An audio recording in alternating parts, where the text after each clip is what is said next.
Olá, galera, tudo bem? Sejam bem-vindos ao Tira Dúvidas de Geografia do Rio Educa na TV. Eu sou Rosângela Coelho e você que está chegando e é aluno do 6º ao 9º ano, já pode enviar as suas perguntas para os professores da rede que estão aqui e pode ser pelo chat do aplicativo do Rio Educa em Casa ou pelo WhatsApp. Se você está assistindo no canal da Multirio no YouTube ou pela TV Escola. O número é esse aqui, ó, que vai aparecer na tela e que você já conhece. É o 99184-4948, ok? E antes da gente começar a tirar as suas dúvidas, me conta, você já experimentou a Rio Educopédia? A plataforma de apoio ao ensino remoto está aí no aplicativo Rio Educa em Casa e no seu celular. E os conteúdos são gratuitos, gente. Acessa, vai. É só ir no canal Outros e colocar na aba Rio Educopédia. Pronto, você já pode aproveitar quiz e desafios que vão turbinar os seus estudos. Fica a dica, beleza? Agora sim, nós vamos falar de geografia. No estúdio, aqui comigo está o professor Gustavo Xavier. Tudo bem, professor? Tudo bem, Rosângela. Boa tarde. Boa tarde. E de forma virtual, temos o Roberto Albino. Eles são da equipe de Geografia do Rio Educa na TV. E Leonardo Pereira, que completa esse trio, dá aulas na Escola Municipal Leonel Azevedo, na Ilha do Governador. Boa tarde, professores. Tudo bem? Boa tarde, tudo ótimo. Beleza, vamos começar então com o professor Gustavo contando pra gente quais serão os temas de hoje nesse Tira Dúvidas, professor.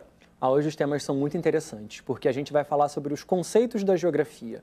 Então, se você tem dúvidas sobre o que é espaço geográfico, lugar, região e paisagem, é hoje. E quando a gente for falar sobre região, a gente vai dar uma ênfase na região nordeste do Brasil. E quando a gente for falar de paisagem, a gente vai falar sobre transformações na paisagem, paisagem urbana, paisagem rural. Então, mandem suas perguntas. Ok. E vamos começar já com a pergunta que é a seguinte: o que significa o conceito de lugar? Essa foi uma aula que o Roberto deu há pouco tempo. Acho que ele é o mais indicado para falar. Tá ok. Então, assim, esse conceito, ele é um dos conceitos da geografia que trata bastante da questão de como que você entende um espaço geográfico. Como assim? É o conceito que lida com qual é a sua afinidade com um determinado ambiente. Por exemplo, tem pessoas que têm lembranças da infância, a rua onde ele morava, ele estava sempre com os amigos, o bairro dele de infância. É um ambiente onde ele se sente bem, onde ele tem ele tem aquela afinidade dele. Tem uma canção, se eu não me engano, é do Arlindo Cruz, que ele trata desse assunto, que o nome da música é qual? O Meu Lugar, em que ele fala sobre o bairro de Madureira, se não me engano, em que ele fala sobre com bastante amor, quase como se esse bairro fosse um amigo íntimo. Por exemplo, vou pegar aqui só alguns trechinhos. Ele fala assim: o meu lugar é cercado de luta e suor, esperança no mundo melhor e cerveja para comemorar. Então, quer dizer, é uma canção que ele trata sobre como que o bairro dele é um ambiente onde ele se sente bem. Então, basicamente é o conceito. É um espaço onde você tem uma ligação afetiva, né? Eu acho que esse é o termo mais prático para explicar, ok? Ótimo. O meu lugar... Essa mesmo. Isso mesmo. Essa aí, né? Gente, outra pergunta. A paisagem rural é humana ou natural? Essa é bem interessante, porque quando a gente fala sobre a paisagem, a gente fala da paisagem humanizada e da paisagem natural. E quando a gente fala da paisagem natural, é aquela que você não nota elementos que sejam artificiais ou que foram introduzidos pelo ser humano. E aí, às vezes, a gente pensa numa plantação e a gente acha, é natural, são só plantinhas, só vegetais, mas, na verdade, se uma horta, um jardim ou uma plantação foi introduzido ali pelo ser humano, já se torna um espaço humanizado. Ok. A outra pergunta aqui é: qual é a diferença entre terremotos e maremotos, professores? Então, isso aí é com o Léo, parte de geografia física. Tá ótimo.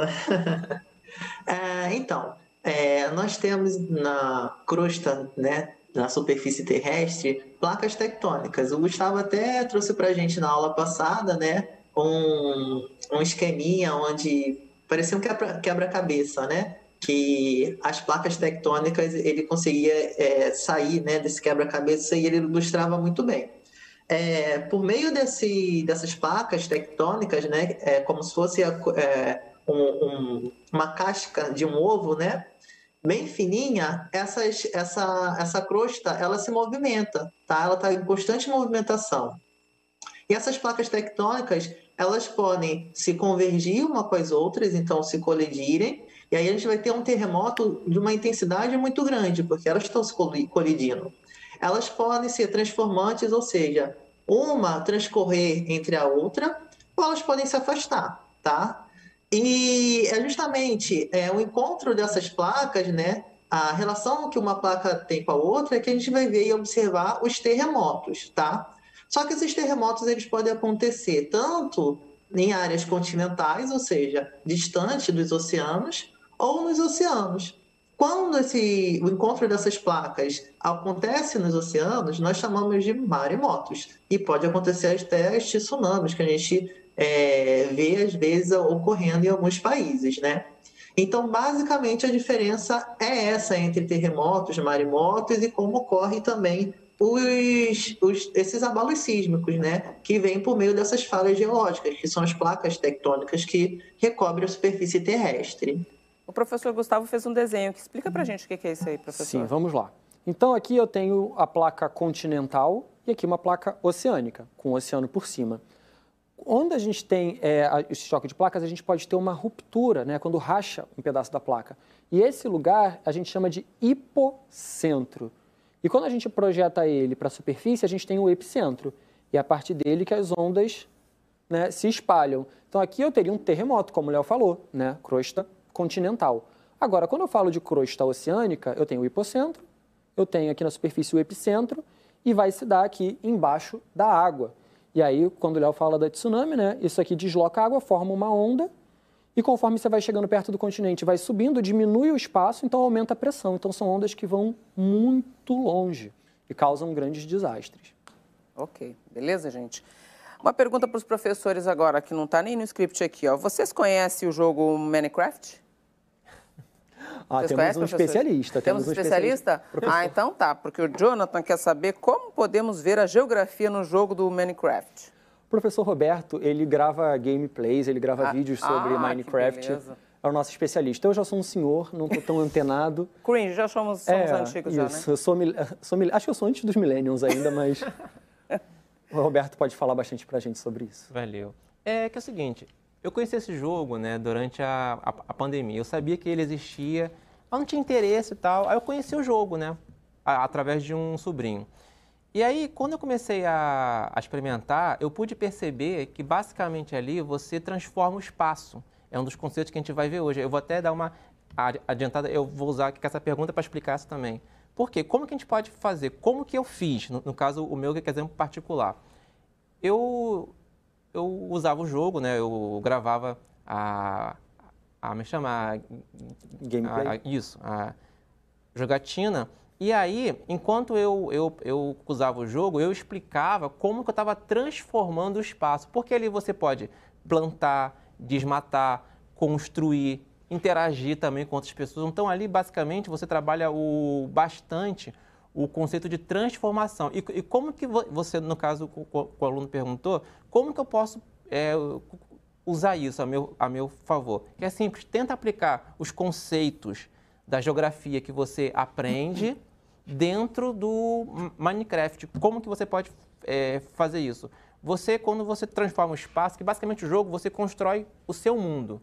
E é isso que o homem faz, no caso, as pessoas fazem. Elas transformam o espaço segundo o interesse que elas têm, seja para construir com ambiente urbano, uma cidade, com ambiente rural, né, no caso, fazenda e com sítio e tal. Eu acho que basicamente tá bom, né, dá para responder. Eu acho que é isso. Eu acho que meu filho joga isso, que faz bota os utensílios, bota a casinha, né, faz a cama, faz a piscina, não é isso, professor? Bota uma vaquinha. Sim. Não é esse? É interessante porque, volta e meia, as pessoas perguntam pra gente, mas o que a geografia estuda? E geografia estuda o espaço geográfico. O espaço geográfico é o espaço transformado pelo homem. Então, quando você fala sobre transformações no espaço, é geografia. Então, onde está se transformando, como essa transformação se distribui no espaço, quem transforma, como transforma, tudo geografia. Verdade. Então tá, Jonathan, você está estudando geografia, né, jogando Minecraft, é isso? Isso aí. Então vamos lá. Próxima pergunta é a seguinte, é justamente o que a gente está falando, professor, o que é espaço geográfico? Eu acho que eu comecei, né? Então, o espaço geográfico é o espaço transformado pelo homem. Então, quando a gente pensa no planeta Terra, hoje em dia como um todo, a gente pode pensar em todas as transformações, né? O professor Roberto falou sobre agricultura, falou sobre pecuária, falou sobre construção de cidades, desmatamento. Então, isso tudo são formas de você transformar um espaço que era natural num espaço geográfico. Então, na verdade, isso seria o espaço geográfico. E existem muitas discussões hoje em dia se o planeta Terra é inteiro, se a gente pode considerar toda a superfície da Terra espaço geográfico. E eu diria que sim. Primeiro porque tudo já foi ali fotografado, filmado por satélite, então se tem conhecimento, alguém tem poder sobre aquilo, alguém define o que é feito e o que não é feito. Sem contar que quando a gente pensa em poluição, aquecimento global, que são coisas aí que o ser humano contribui muito para acontecer, isso afeta o planeta como um todo.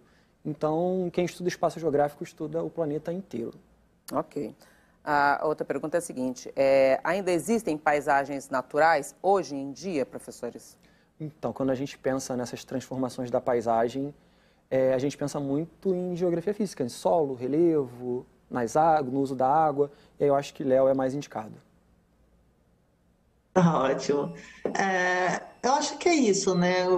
Só complementando, acho que o Gustavo já falou pra gente, porque quando a gente está pensando em poluição, né?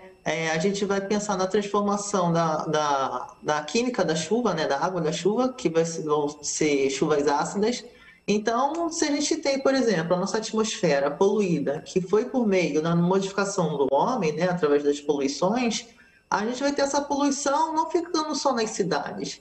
Essa poluição vai estar na atmosfera e essa massa de ar vai alcançar outros lugares, por mais que sejam lugares de difícil acesso do homem. Então, essa chuva ácida também vai cair em determinadas florestas, em determinados solos, e vai ter uma certa modificação desse ambiente também, né? Então, se existe paisagem natural hoje em dia, não intocada, mas existem paisagens nos quais os elementos naturais ainda estão menos transformados pelo homem. Então, eu acredito nisso. As paisagens naturais existem, mas com poucas modificações do homem, né? E pegando um pouco o gancho do que é espaço, né? Eu gosto de pensar o seguinte: no espaço, a gente tem elementos naturais e elementos humanos. E esses elementos, eles não são fixos, eles não são imóveis, né, no espaço. Eles estão sempre se movimentando. E é justamente esse movimento e essa interação entre o natural e o humano que o que a geografia gosta de analisar, é o que a geografia gosta, né, de ver, de responder. E é justamente o que o Gustavo comentou para a gente, né? Aí é o gancho de pegando. A gente já conhece quase toda a nossa superfície. A gente tem problemas, por exemplo, do derretimento das calotas polares, por exemplo, que vem justamente por conta do aquecimento, né, global. Então, tudo isso está relacionado com as atividades humanas nesses elementos naturais. Então, eu concordo um pouco com o que o Gustavo já comentou. Ok. Beleza. Agora, a Manuela, gente, perguntou o seguinte. O que aconteceria se as placas tectônicas não existissem, professores? Então, Manuela, a pergunta é interessante, né? Porque a gente está sempre aqui falando sobre placas tectônicas. Acontece o seguinte, se a gente for parar para pensar no nosso planeta por camadas, a gente teria o núcleo do nosso planeta, que é formado predominantemente por níquel e ferro. A temperatura, às vezes, chega a mais de 6.000 graus. 6.000 graus é uma temperatura que eu não consigo nem imaginar. Se a água ferve a 100 graus, eu não consigo botar a mão, 6.000 derrete rocha. E aqui a gente tem essa camada de rocha derretida que é o manto. Acontece o seguinte, que se você está em contato, aqui chega a 2.000 e pouco, 3.000 graus, se você está em contato com o espaço, que é gelado, o espaço sideral é gelado, o que acontece com essa rocha que está derretida? Ela vai se solidificar, certo? Então, isso vai formar uma camada de rochas, que a gente chama de litosfera. A questão é que como está muito quente, ela está derretida, e aqui, como ela está em contato com uma parte mais fria, né, com o espaço sideral, com a atmosfera, na verdade, né, antes de chegar ao espaço sideral, a atmosfera que é uma camada de gases que envolve o nosso planeta. Como ela está com aqui tem 2.000 e pouco, aqui às vezes chega a temperaturas negativas ou a 40 graus no máximo, é o suficiente para isso solidificar. Então, essa camada sólida. E ela vai se dividir, e ela é quebrada em placas. A questão é que fica muito difícil a gente imaginar, por quê? Se aqui fora também fosse muito quente e não se solidificasse, a gente não ia ter onde pisar, porque a gente precisa de rocha sólida para pisar, né? Então, Manuela, parabéns pela imaginação, imaginar é sempre bom, mas a gente não conseguiria, porque não teria chão para pisar. Seria aí tudo parecido, seria tudo de magma, né? Que é a rocha derretida do interior da Terra. Tá ok? A gente estaria nadando no magma. Então tá, agora vamos à pergunta do Silvio, que é a seguinte: como saber qual é norte, sul, leste, oeste mais fácil? Vamos lá, eu acho que Léo gosta bastante de cartografia também, vai mandar bem nessa. Opa, tá ótimo. Bom, saber mais fácil se a gente, por exemplo, pegar o mapa do Brasil, a gente já sabe mais ou menos quais são as regiões, né? Quando nós vamos aprender. Então é só a gente pegar o mapa e se basear no norte, né? Geralmente quando a gente está perdido, a gente fala assim, vamos procurar o nosso norte, né? Nossa direção. Porque a gente está desnorteado, costumo falar com os meus alunos isso. Então, basicamente, a gente tem na nossa mente a Rosa dos Ventos. A Rosa dos Ventos é aquela cruzinha, né? Que geralmente vem nos mapas, é obrigatório ter para ser um mapa. E essa cruzinha vai ter um N do norte, apontado para cima, norte e sul embaixo, leste à direita e oeste à esquerda. O professor Gustavo está desenhando aqui.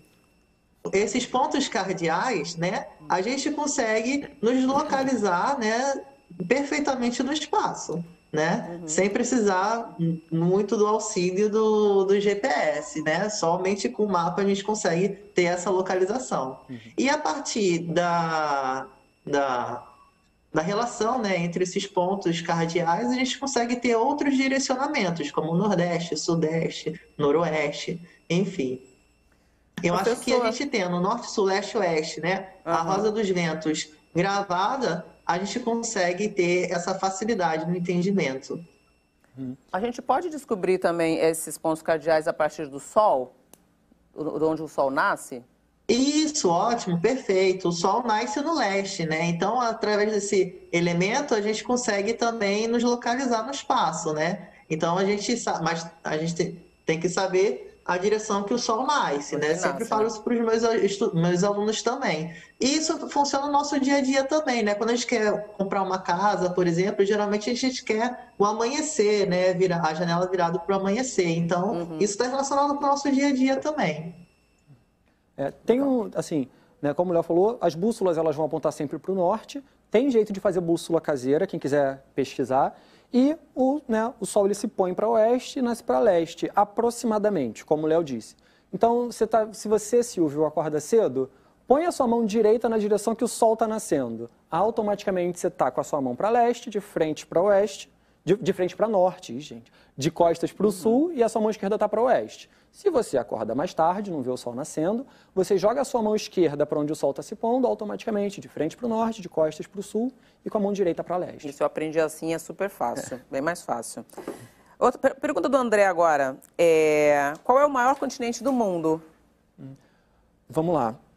Eu posso começar essa falando o seguinte, na verdade nós temos um megacontinente.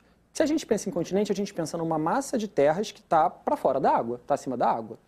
Então, por exemplo, o continente americano, onde a gente vive, ele é uma massa de terras acima do nível do mar. Mas a gente tem, por exemplo, o continente africano tem uma pequena ligação ali com a Ásia, mas ele também a gente pode enxergar de uma forma mais individualizada. Agora nós temos um megacontinente, chamado Eurásia, que aí é um conjunto de 2 continentes. E aí eu acho que o Roberto pode continuar para a gente, falando sobre na Eurásia, qual é o maior continente que a gente tem, se é Europa ou Ásia. Ok. Quando você, por exemplo, tem uma coisa também que tem que ser falado também, que quando a gente fala de maior continente, a gente tem como referência os mapas, né? E muitas vezes os mapas, eles trazem informações distorcidas. Por exemplo, a gente pega mapas, por exemplo, que a Groenlândia, sei lá, ela é maior que o continente da África ou que o Brasil. Então, assim, no caso dos continentes, antes da gente saber a questão do maior e do menor, você tem que saber também qual a projeção que você está usando, se é Mercator, se é a de Peters, para a gente ter uma ideia. Porque, assim, se eu pegar com mapa, tem mapas que dizem, por exemplo, que a Europa ela é maior do que, por exemplo, o continente africano. E outros que a Groenlândia é maior que o Brasil. Então, nesse ponto, até vou puxar para o Léo também, para ele finalizar. Então, antes de você saber assim, qual é a maior ou a menor, em termos de didático, você tem que saber qual é a projeção que você está usando, entendeu? Porque as projeções, elas distorcem um pouco. A gente está na parte de cartografia. Então, é verdade. Né, Léo? Então, vai terminar aí, Léo. Continua. É verdade. E essa parte de distorção cartográfica, a gente leva muito em consideração a escala, né? Mas considerando o maior continente, né, eu creio que seja a Ásia, né, o maior continente que a gente tem na superfície terrestre, né? E a concentração populacional lá também é imensa que nós temos entre alguns países. Mas é isso, sim, que o Roberto está falando. A gente tem algumas distorções das escalas que faz com que determinados mapas representem aquela superfície com uma proporção territorial maior do que outros, né? Ok. É interessante que o adolescente sempre gosta de saber qual é o maior, o que tem mais, né? Sim. Agora a pergunta do Juan é justamente essa, né? Qual é o lugar do mundo mais movimentado das placas tectônicas? Então, Juan? O Juan. Então, Juan, ótima pergunta. A gente tem, na verdade, o que a gente chama de Círculo do Fogo do Pacífico. Ou seja, ao redor do Oceano Pacífico, a gente tem uma área bastante movimentada, que, preste atenção, vai pegar Japão. Vamos começar mais por baixo. Vai pegar Indonésia, Japão, que são áreas que a gente tem aí muitos casos de terremoto, casos de vulcanismo também. E depois vai dando a volta, vai passar pela Califórnia, que tem a falha de Santo André, ou de San Andreas também, que vai lembrar a galera dos jogos aí. E vai descendo, vai pegar Chile também, que tem muito terremoto, tem a formação da Cordilheira dos Andes. Então é uma região bastante ativa tectonicamente do nosso planeta. Vamos continuar nessa vibe aí? Como curiosidade... Oi, pode falar, professor. A nível de curiosidade, no Círculo de Fogo nós temos 90% dos terremotos que acontecem no mundo. E 50% das erupções vulcânicas também acontecem no Círculo de Fogo, como o Gustavo explicou. Justamente essa é a próxima pergunta. Por que em alguns lugares acontecem mais terremotos do que outros? Então, Léo, pode pegar daí? Tá ótimo. Exatamente por isso, né? Por conta das instabilidades geológicas que existem em determinados locais, né? Então, por exemplo, no Círculo de Fogo, como o Gustavo estava explicando, a gente tem uma intensidade de movimentações de placas tectônicas muito maior em detrimento de outros locais, né, da superfície terrestre. Nessas áreas, a gente geralmente tem um encontro das placas tectônicas, ao invés do distanciamento dessas placas. Então, geralmente vai acontecer muitos abalos sísmicos nessas regiões.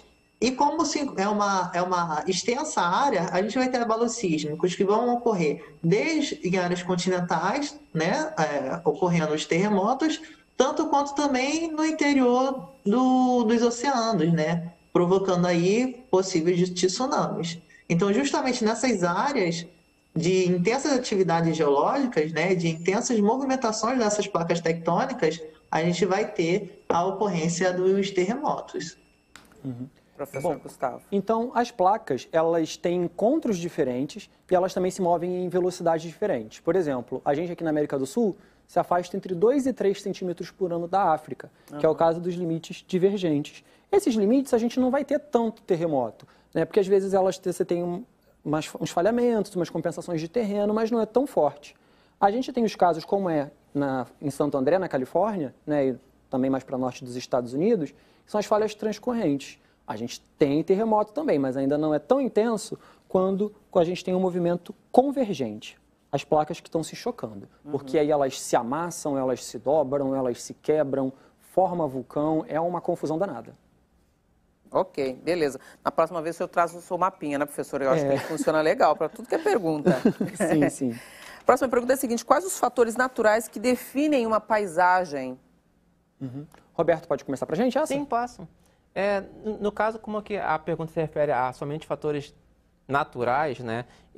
Quando você canaliza uma região, você tem que analisar com os seguintes fatores: vegetação, maritimidade, se essa área ela é próxima do oceano. Se for mais próxima do oceano, ela tem mais umidade. Você pega, por exemplo, a região nordeste é um bom exemplo. Se você for mais próximo ao litoral, você vai ver uma vegetação mais abundante, né? Com a paisagem mais, assim, mais agradável e tal. Se você for mais para o sertão, a paisagem é mais seca. A vegetação tem uma característica um pouco diferente. Nós vemos mais cactos. Por quê? Essas plantas, elas são adaptadas a um clima.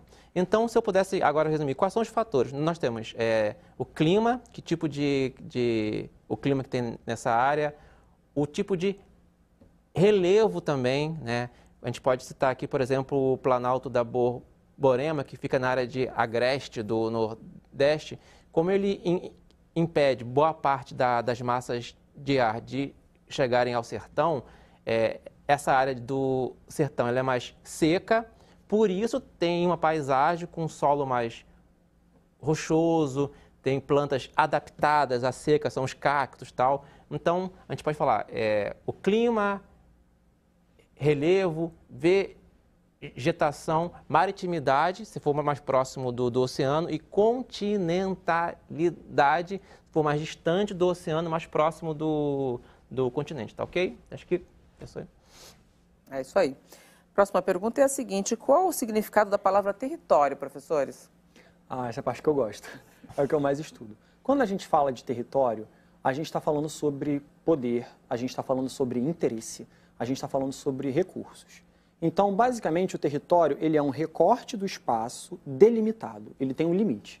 Dentro daquele limite, existe quem exerce o poder ali. Quem controla quem entra e sai, quem administra os recursos, se você tem alguma riqueza natural como petróleo, solo, água, quem administra isso e quem vai proteger esse território. Então, a gente tem conflitos territoriais, disputas territoriais, né? Então, a gente costuma dizer que, a gente costuma falar muito de geografia em territorialização, que é quando você forma esse território, quando você exerce o poder sobre esse território. Então, quando você estiver falando sobre geografia, preste atenção, se surgirem temas como limite, fronteira, poder, disputa, geopolítica, você está falando de território. Porque são dois conceitos, né? É o político e o geográfico, né, professor? Sim. Geopolítica é muito interessante, o que seria? Geopolítica tem duas palavras para definir, além de geografia e de política, né? A política sobre o território.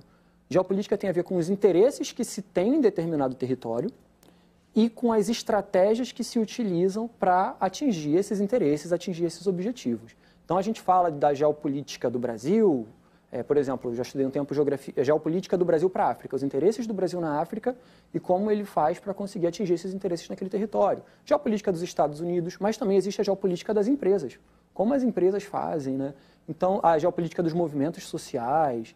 Então, é super interessante. Eu gosto muito, eu sou suspeito para falar. Legal. Vamos voltar ao assunto dos terremotos. Hoje só dá terremoto aqui hoje, né? Como os terremotos podem ser formados? A gente começou a explicar essa, mas aí, Léo, você arremata para a gente? Tá ótimo. Os terremotos eles vão se formar justamente com a convergência dessas placas tectônicas, né? Não só com a convergência, mas na realidade com a movimentação dessas placas, né? Como a gente vem falando. Então a gente imagina, por exemplo, o planeta Terra, a superfície terrestre, como se fosse a casca de um ovo, né? E essa casca do ovo fosse toda rachada. Justamente nessas rachaduras, a gente vai ter principalmente as movimentações das placas tectônicas, né? Então, essas placas vão se mover, a gente vai ter a movimentação da superfície e a gente vai sentir essa movimentação. Justamente a percepção dessa movimentação da superfície terrestre é o terremoto acontecendo ali, né? Então, esse terremoto pode ter o encontro das placas, convergente, divergente, onde essas placas vão se distanciar, ou transcorrente, que são as placas deslizando uma entre as outras, né? E aí a gente vai ter como consequência a intensidade desses terremotos. Claro que o choque entre placas, a gente vai ter um terremoto muito mais intenso. O professor Gustavo está falando aqui a escala Richter, né, professor? Sim, para quem se interessa, aconselho a pesquisar. Uma escala que vai de 1 a 9 de intensidades de terremoto. Sim. Então, assim, a gente vai desde aqueles que são imperceptíveis, que a gente nem nota, até aqueles que causam destruições de cidades inteiras. Agora, isso tem a ver com o que o Silvio está perguntando aqui, ó. Como aconteceu a separação dos continentes na época que eram todos juntos? Foi algum terremoto? Então, Silvio, isso tem um tempão, né? Eu não tinha nascido, nem meus pais, nem meus avós. A gente está falando de centenas e centenas de milhões de anos atrás. Então, se essas placas elas estão sempre se movimentando alguns centímetros por ano, a gente vai ter momentos em que esses continentes estão mais aproximados e momentos que eles vão estar mais separados. Por exemplo, eu sempre dou o exemplo da América do Sul, onde fica o Brasil, com o continente africano. A gente, hoje em dia, está se afastando alguns centímetros por ano, mas já estivemos nos aproximando. Então, esse limite, que hoje em dia é um limite divergente, ele já foi um limite convergente. Que a gente chama testemunha disso, que são os morros, né? A cidade do Rio de Janeiro, ela é toda ondulada, a gente tem maciços, morros para todo lado. Então, isso é um testemunho dessa época que essas placas se chocaram e que isso formou essas cadeias de montanhas. Ah, Gustavo, mas aqui no Rio de Janeiro é muito baixo, a gente não tem um Aconcagua de 6 mil metros, um Himalaia de 8 mil metros de altitude. É porque há centenas de milhões de anos eles começaram a se separar. E desde então é a erosão, esse desgaste que vai alisando e rebaixando esse relevo. Então, isso é uma testemunha, mas já foi muito maior. O Corcovado já foi muito mais alto. Nossa, legal. Agora, vamos ver outra pergunta. Além de plantar alimentos e criar animais, o campo também tem outras funções? Quais, professores? Roberto, pode pegar essa pra gente? Posso. Assim, é bem fascinante, né, como que o campo ele foi se transformando ao longo da história, principalmente as pequenas e médias propriedades. Por quê? Que essa parte de plantar para exportar alimentos está muito a cargo das grandes empresas, das multinacionais, né? Então, como foi feito? O pessoal pensou, poxa, eu tenho aqui uma fazenda e o pessoal na cidade está muito estressado, né? Eles gostam muito de visitar o campo, ter uma outra experiência. Aí pensou, poxa, vou criar um hotel fazenda, né? Onde o pessoal vai, se hospeda, vê lá os bichinhos. Então, com uma função que o campo pode ter, além daquelas óbvias de plantar alimentos, de criar animais para, né, o abastecimento humano, turismo, o lazer. Tem uma área do Rio, acho que é em Vassouras, acho que é o Vale do Café. Tem uma fazenda, que era uma fazenda de café, onde, né, era movida pelos escravizados e que ela hoje funciona como um ponto turístico. Você pode se hospedar também, que eles ainda contam a história dessa fazenda, quer dizer, tem a parte cultural, e ainda produzem um café orgânico, quer dizer, tem todas as funções dentro de um ambiente rural. Então, tem a função turística, cultural e lazer também, tá bom? Ok. Gente, eu tô com um pouquinho de tempo, vou para a última pergunta, tá? Vamos ver se dá para responder em 1 minutinho e meio, não é isso, Okay. diretora? Qual é o tipo de clima que tem no sertão do Nordeste? Explique como é esse clima. Quem pode Roberto, responder? Rapidinho. Pega pra gente rapidinho? Semiárido, muito quente, pouca chuva. Tá bom? Tem mais tempo para rapidinho? Vamos lá. Fala aí. 1 minutinho para responder. Tá. Como podemos dividir a região Nordeste? Léo, te desafio. Opa, vamos lá. O Nordeste, ele é uma região muito grande, né? E tem características diferentes também.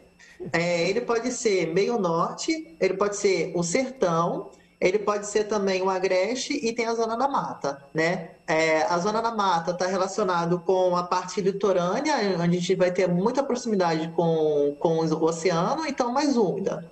O sertão vai estar relacionado com o centro da região do Nordeste, então a gente vai ter um clima mais semiárido, né?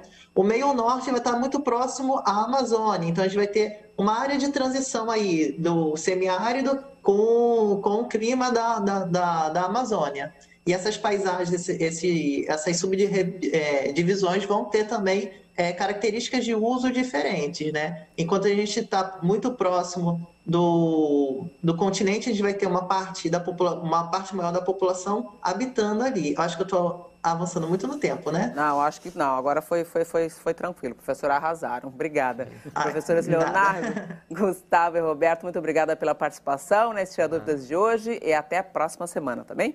E vocês, muito obrigada também que ficaram com a gente aqui na live e mandaram as suas perguntas. E que tal você responder a mais perguntas de geografia lá na Rio Educopédia, no portal da Multirio, você encontra também mais respostas sobre o Rio Educa na TV. É multi.rio/Rio Educa na TV. Até a próxima. Tchau, tchau, gente.